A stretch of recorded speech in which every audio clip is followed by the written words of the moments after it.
सहंदा है, झलक तेरा हिलदा रहिंदा है, जुल्फां जद तेरी उड़दी है, चैन साडे दिल दा नचदा है, तेरे नखरे ये सहंदा है, झलक तेरा हिलदा रहिंदा। शुगर जैसे ही हॉस्पिटल के सामने गाड़ी रोकता है, ताए जल्दी से गाड़ी से उतरकर दौड़ते हुए अंदर की ओर भागते हुए रहती है। आर्यन, आर्यन जंगू कहाँ है?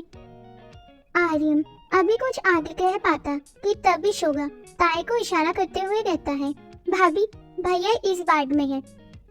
ताए जल्दी से दरवाजा पुश कर जैसे ही अंदर घुसती है, वह सामने का नजारा देखकर उसकी आंखें खुली की खुली रह जाती है।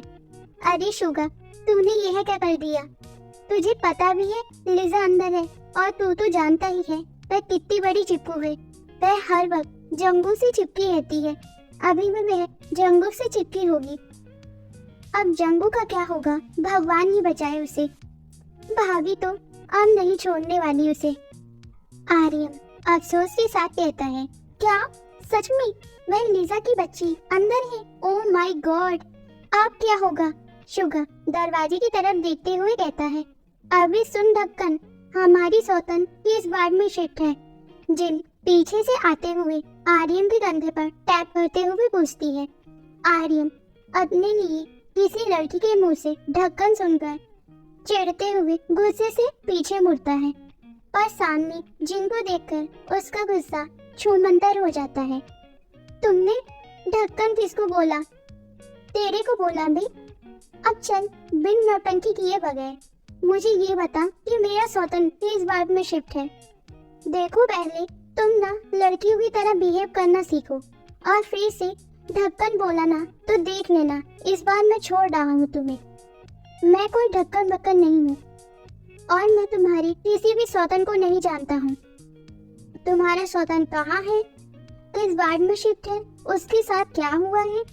यहाँ मेरे दोस्त का एक्सीडेंट हुआ है तो मैं उसके बारे में जानता हूँ। आर्यन जिनको सुना ही रहा था, पर शुगा को आगे की तरफ किए जा रहा था। अरे आर्यन भाई, मुझे भाभी की तरफ क्यों किए जा रहे हो? जो भी बोलना है आप सामने आकर बोलो ना। शुगा भी आर्यन को आगे की तरफ खींचते हुए कहता है, क्योंकि जिन बहुत ही गुस्से से आर्यन को देख रही थी, जैसे वह आज ही अपनी आंखों से आर्यन को जलाकर भस्म कर देगी। शुगा एक नजर आर्यन के लाचार चेहरे की तरफ देखकर जिन से कहता है, भाभी आपका सौतन ना इस वार्ड में शिफ्ट है। अभी ताए भाभी उनसे मिलने गई हैं, तो आप एक काम कीजिए, आप यहाँ बैठिए, मैं आपके लिए कुछ पीने के लिए लाता हूँ। चलिए आर्यन भाई, हम भाभी के लिए कुछ पीने के लिए लाते हैं। थैंक यू सो मच मेरे भाई, उस जंगली लड़की से बचाने के लिए। पता नहीं खुद को समझती क्या है, जब देखो तब मारने के लिए तैयार बैठी रहती है। और तूने सुना उसका एक सौतन भी है, और मुझसे उसके बारे में पूछ रही थी। मुझे तो लगता था यह एक सिंगल है, पर नहीं, इसके पास तो एक पति के साथ साथ एक सौतन भी है। हाय मेरा दिल, उस दिन इसको कैफे में देखकर मैं अपना दिल हार बैठा था। पहली बार जिंदगी में कोई लड़की पसंद आई थी, वो भी किसी और की है। अरे मेरे मजनू भाई, आपको दिल का मरीज बनने की कोई जरूरत नहीं है। जिन भाभी पहले से ही सिंगल है, और रही बात उनकी सौतन की, तो वह जंगुक भाई है, भाभी के सौतन। तो आप बेफिक्र रहिए, वह गुंडी भाभी आपकी ही होंगी। पर ध्यान से, कहीं आपका पहला प्रपोजल अंतिम संस्कार में न बदल जाए। क्या जंगू किसका सौतन है? अरे मैंने तो सुना था कि लड़कियों का सौतन लड़कियां होती हैं, तो फिर जंगू कैसे हो गया? आर्यन कंफ्यूजन के साथ शुगा से पूछता है। अरे भाई, वह इसलिए क्योंकि जिन भाभी ताए भाभी की बॉयफ्रेंड है, तो उस नाते से हुई ना जंगू भाई जिन भाभी के सौतन। बाप रे, यह मामला तो बहुत सीरियस है। छोड़ो, मुझे क्या करना है, मैं तो आज बहुत खुश हूँ। जिन सिंगल है, अब तो मेरा रास्ता साफ है। वह मुझे नोचे या काटे, बनेगी तो मेरी ही वाइफ। बारिश के पानी में कागज के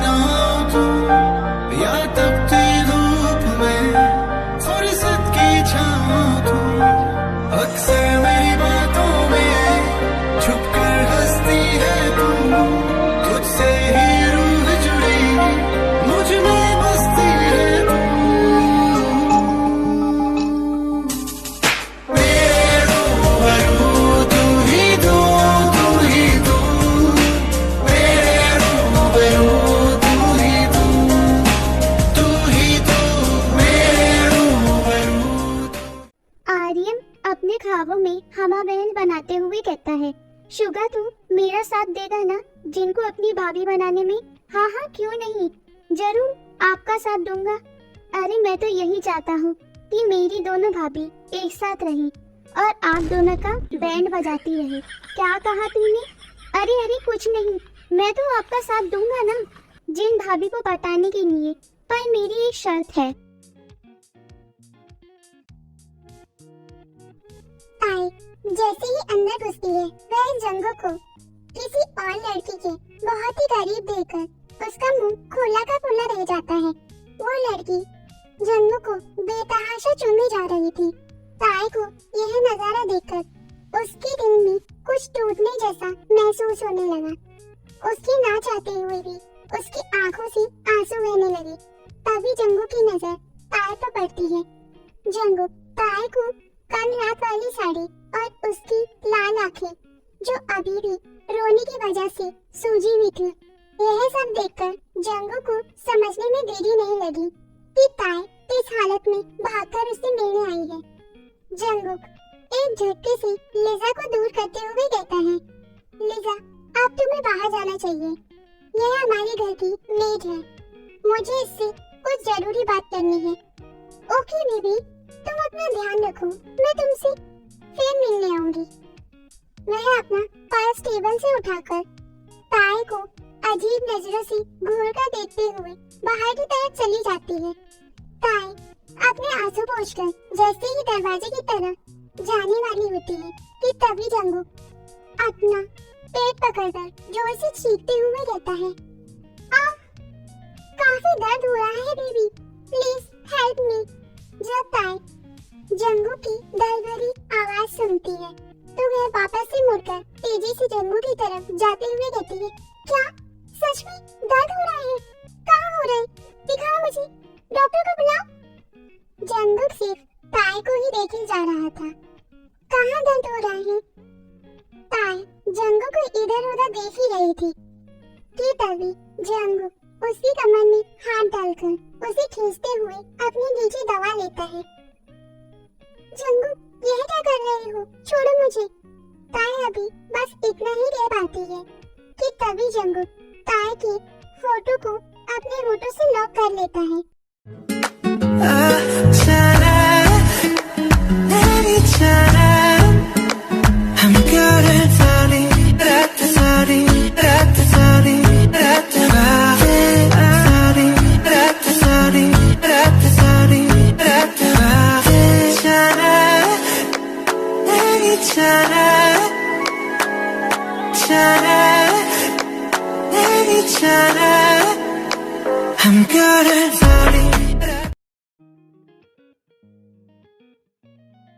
तुम घटिया इंसान, क्यों मुझे किस कर रही हो? मैं तो तुम्हारे घर की नौकरानी हूँ ना। एक नौकरानी के साथ किस करते हुए तुम्हें जरा सी भी शर्म नहीं आ रही? अगर तुम्हें किस करना ही है तो जाओ ना, जाकर उस लड़की के साथ करो जो तुम्हारे पास बैठकर बड़े प्यार से तुम्हें किस कर रही थी ना।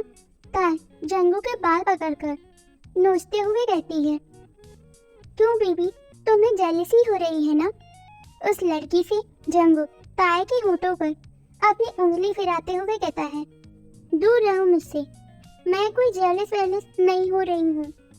मैं तो बस यह देखने आई थी कि तुम मर गए या जिंदा हो। मर जाती तो अच्छा रहता ना। ताई इतना कहते ही जोर जोर से रोने लगती है। अच्छा तो तुम मुझे इतनी बुरी तरीके से मरते हुए देखना चाहती हो, तो फिर यह तुम्हारी आंखों से मोती की बारिश ही हो रही है। जंगो ताई के बालों में अपने हाथ फेराते हुए कहता है। ताई सुस्ताते हुए कहती है, मैंने बचपन से अनाथों की तरह जिंदगी जी है। सबके पास मॉम डैड होते थे सिवाय मेरे पास छोड़कर। मैं भी चाहती थी कि मेरी एक फैमिली हो जिसमें मेरी मॉम डैड, मेरे दादा दादी और एक प्यारा सा भाई। लेकिन अफसोस वह सब सिर्फ सपनों में सच था। हकीकत में ऐसा कुछ नहीं होने वाला था। पर जब तुमने मुझसे जबरदस्ती बच्चे के लिए शादी की थी तो मैं बहुत दुखी रहती थी।